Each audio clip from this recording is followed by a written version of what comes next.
Good morning po mga guys. Ayan po at nandito po tayo sa tabing pispan at tayo po ay magtatanim ng okra. Kahit na pang ulam-ulam lang po.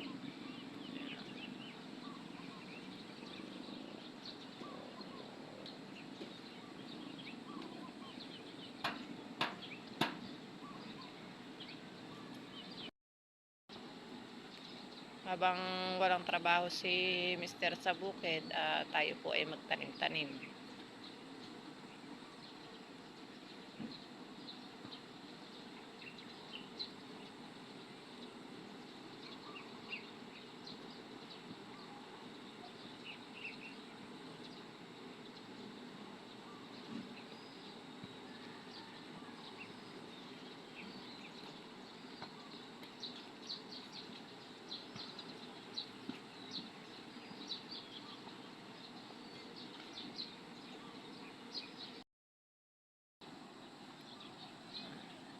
Nahingi lang po natin yung buto ng okra na yan kay tatay nung umuwi po tayo ng Arayat.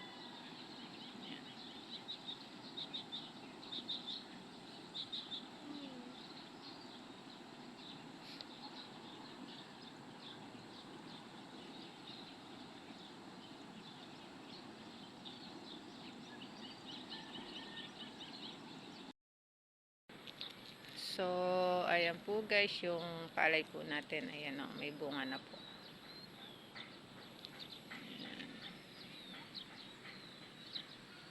Yung iba po ayan, dumapa kasi po nung humangin po ng malakas.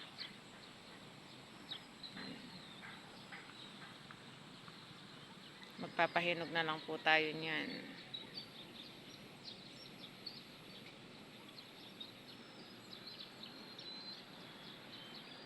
Siguro po ma-harvesto mga 25 or 30 netong buwan na to.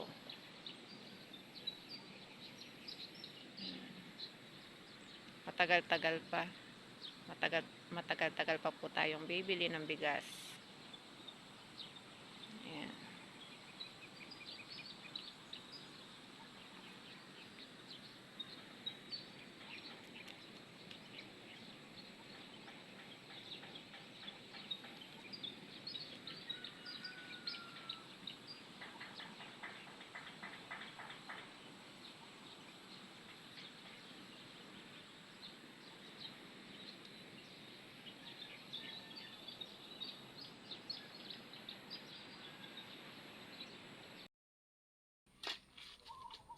So, ayan po guys at magtatanim po tayo ulit ng okra sa sako. Yan, lalagyan po ng lupa.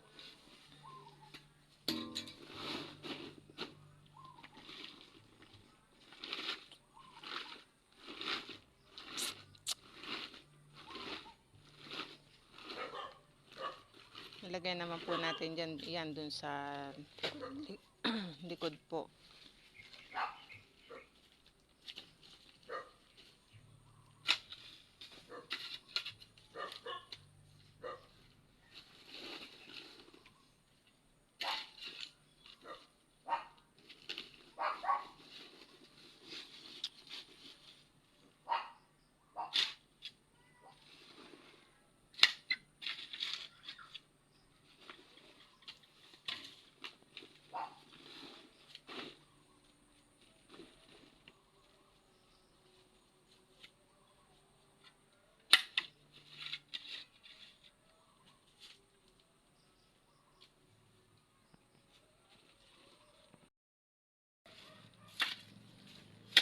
Kaya po natin ilalagay sa sako yung mga iba po natin tanim na okra kasi dito po kasi sa likuran po ng bahay po natin bumabaha.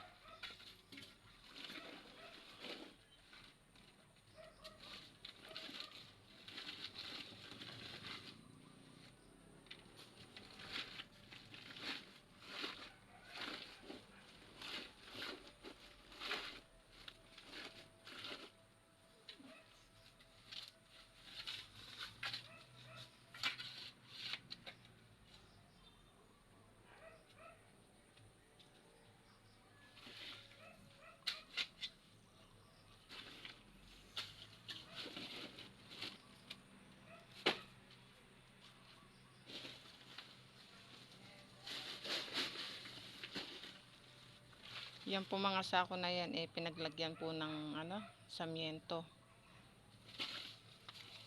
Hmm.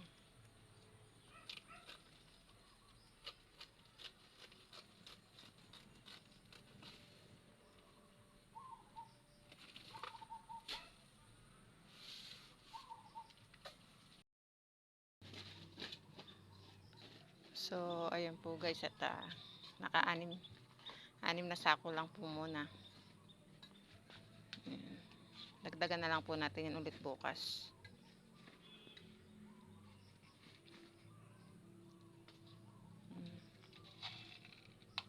Dala-dalawa ilagay mo. Para hindi man tumubo isa, meron pang isa. Pang-ulam lang naman po yan. Pagka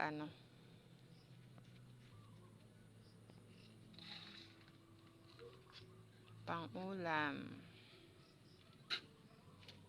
Kahit po doon sa gilid doon ng ng fish pan kanina, 'di ba? Nagano po tayo doon, nagtanim din po tayo doon.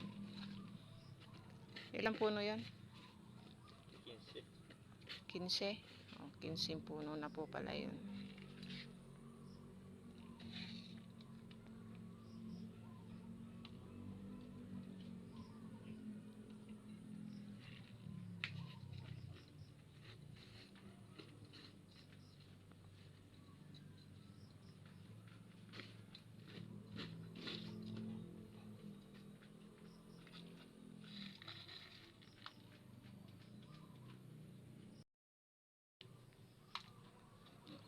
So, ayan po guys, at hanggang dito na lamang po muna. Maraming salamat po. God bless po. Ingat po kayo lagi.